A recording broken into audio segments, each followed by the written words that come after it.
ఏంటి అంత కంగారులో ఉన్నావు? ఎవరికంటా పడకుండా వచ్చేసరికి నా తల ప్రాణం తోకొచ్చేసింది మేడం. పర్వాలేదు, నేను అనుకున్న దానికంటే చాలా షార్ప్గా ఉన్నావు. చాలా జాగ్రత్తలు తీసుకుంటున్నావు. అక్కడ ఉన్నది రాధ మేడం. ఇప్పటికీ నా మీద అనుమానంతో తెగ ఎంక్వైరీలు చేస్తోంది. ఏమాత్రం అజాగ్రత్తగా ఉన్నా దొరికిపోతాం. రాధ చాప్టర్ క్లోజ్ అయ్యే టైం దగ్గర పడిందిలే. ఏం దగ్గర పడ్డమో ఏంటో, అందరి దగ్గర దాన్ని చెడ్డదాన్ని చేసి బయటికి పంపించేద్దామంటే మళ్ళీ ఏదో ఒకటి చేసి మార్కులు కొట్టేస్తోంది. అయినా నేనైతే వదిలేది లేదు గాని అర్జెంటుగా రమ్మన్నారు. ఏంటో చెప్పండి మేడం. నువ్వు నేను చెప్పినట్టుగా చేసావుగా? చేశాను మేడం. లక్కీగా టైం కలిసొచ్చి రాధ వాళ్ళ నాన్నగారిని హాస్పిటల్లో జాయిన్ చేశారని టెండర్ ఫైల్ నాకిచ్చి తను ఊరెళ్ళిపోయింది. మీరు చెప్పినట్టే ఫైల్లో మొత్తం మార్చేసి సబ్మిట్ చేశాను. ఆ టెండర్ పోతుంది. ఈ దెబ్బతో రాధని ఇంట్లో నుంచి గెంటేస్తారు. ఏదో ఒక్క టెండర్ పోయినంత మాత్రాన రాధని దేవకి పంపించేది సత్య. తన కోసం ఎంత నష్టాన్నైనా భరిస్తుంది. రాధంటే దేవకికి అంత ఇష్టం. అయినా ఫైల్ ఇచ్చింది నువ్వు కదా. నేనంతా బాగానే చేశాను. మధ్యలో సత్య ఏదో చేసిందని నిన్ను బుక్ చేసి తను సైడ్ అయిపోయే ఛాన్స్ కూడా ఉంది. అయ్యో అవునా? మరైతే ఇదంతా నాకెందుకు చెప్పారు? నన్ను ఇరికించడానికా? భయపడకు, నిన్నిరికిస్తే నాకేమొస్తుంది? నువ్వక్కడుంటేనే కదా నాకు లాభం. అయినా ఇలాంటివి మన చేతికి తడంటకుండా చేసేయాలి గాని డైరెక్ట్గా ఫైల్ పట్టుకుని వెళ్ళిపోకూడదు. జాగ్రత్తగా ఉంటాను అంటావు. ఇదేనా జాగ్రత్త? నేనంత దూరం ఆలోచించలేదు మేడం. ఫైల్ రెడీ చేసింది రాధ కదా.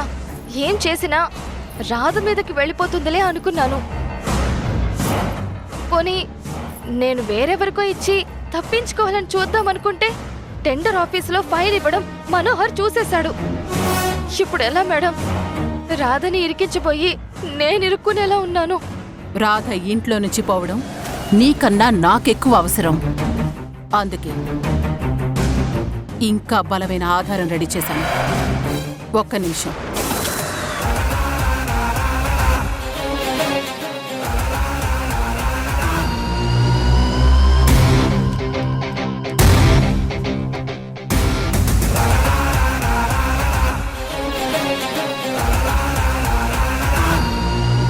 చూడు,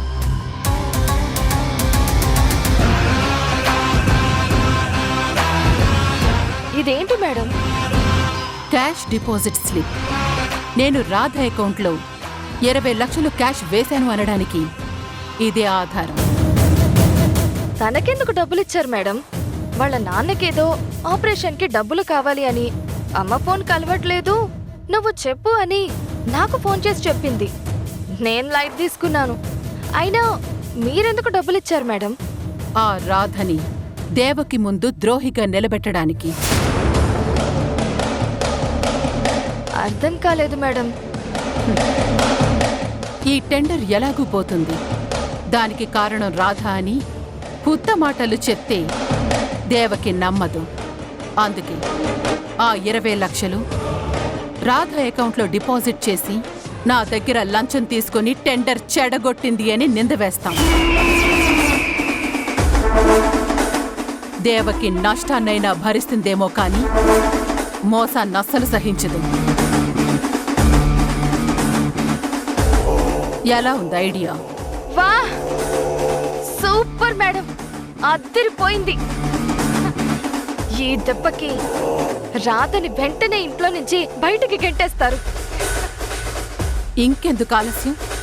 దేవకి ఇంటికి రాగానే సీన్ రక్తి కట్టించు. అలాగే మేడం, ఇక నేను చూసుకుంటాను కదా.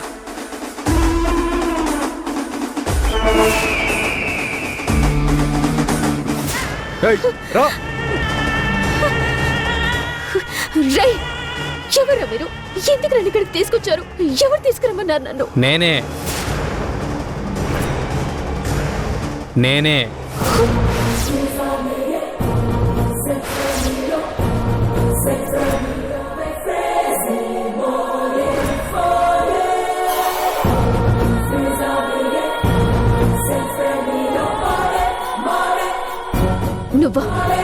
నువ్వెందుకు తీసుకొచ్చావు ఇక్కడికి? ఎందుకంటే నిన్ను పెళ్లి చేసుకోవడానికి.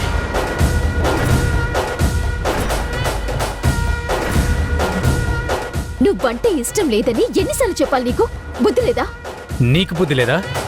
నిన్ను పెళ్లి చేసుకుంటానని ఎన్నిసార్లు చెప్పాలి? నువ్వు మారవు, నీ బుద్ధి మారదు.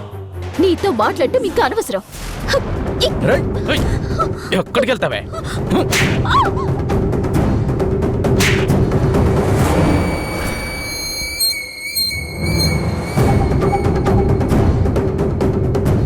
ఎక్కడికి వెళ్ళిపోతావు? నిన్నిక్కడికి తీసుకొచ్చింది వదిలేయడానికా? ఇక్కడి నుంచి నువ్వు వెళ్ళడం అంటూ జరిగితే అది నాతో తాళి కట్టించుకున్న తర్వాతనే. నన్ను పెళ్లి చేసుకొని అప్పుడడిగా తప్పించుకొని వెళ్ళిపోయావు. ఈసారి తప్పించుకోలేవు.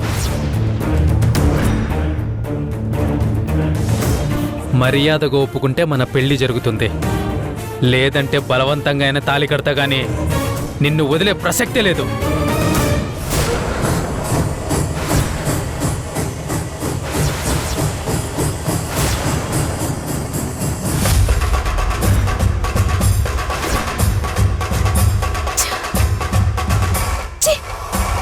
నువ్వసలు మనిషివేనా? మనస్ఫూర్తిగా కట్టించుకుంటేనే అది తాళవుతుందిరా, లేదంటే అది పలుపు తాడవుతుంది. అప్పుడు నీకు పశువుకి తేడా ఉండదు. నేను మనిషిలా ఉండాలా, పశువులా మారాలా అని డిసైడ్ చేయాల్సింది నువ్వు రాదా. నా మాట విని తాళి కట్టించుకో, లేదంటే ఏం చేస్తానో నాకే తెలీదు. ఏం చేస్తావురా? పిచ్చి పిచ్చి వేషాలు వేసావంటే పోలీసులకు పట్టిస్తాను. ఆగవే.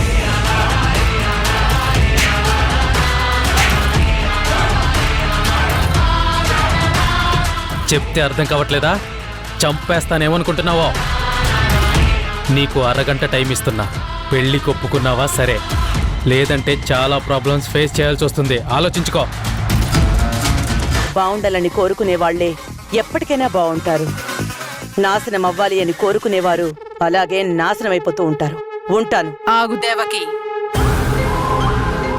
సీరియస్ గా చెప్తున్నాను. లైట్ తీసుకోవద్దు. నీ పరిస్థితి మారబోతోంది, నా పరిస్థితి మెరుగవ్వబోతోంది. అర్థం కాలేదా? టెండర్ వేశావు కదా, దాని గురించి మాట్లాడుతున్నాను. ఈ టెండర్ నీకు రావడం డౌటే అనిపిస్తోంది. డౌటా? అక్కడుంది ఎవరో తెలిసే మాట్లాడుతున్నావా భ్రమరాంబ? రాధ. రాధ ఏదైనా అనుకుంటే సాధించి తీరుతుంది. రాధ మీద నీకున్న నమ్మకానికి బిగ్ సెల్యూట్ దేవకి. కానీ ఎంత గొప్ప నమ్మకాన్నైనా కొనగలిగే శక్తి డబ్బుకుందన్న సంగతి మర్చిపోవద్దు. 5 కోట్ల టెండర్ 5 లక్షలకి అమ్ముడుపోవచ్చు కదా. ఎవరి గురించి మాట్లాడుతున్నావో తెలుసుకుని మాట్లాడు భ్రమరాంబ. రాధ అమ్ముడు పోవడం అంటే నేను అమ్ముడు పోవడమే. ఫోన్ పెట్టాయి.